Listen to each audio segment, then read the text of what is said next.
Yes, good afternoon. Back again to some basic practical ng philosophy and application ng philosophy.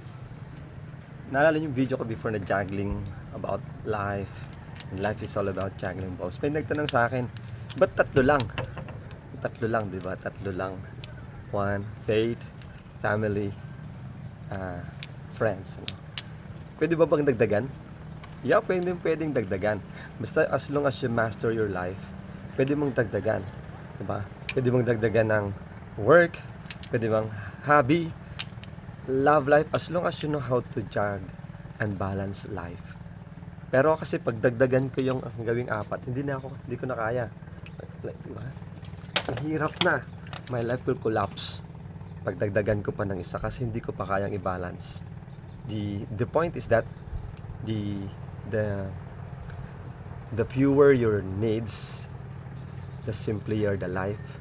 Mas madali siyang i-handle.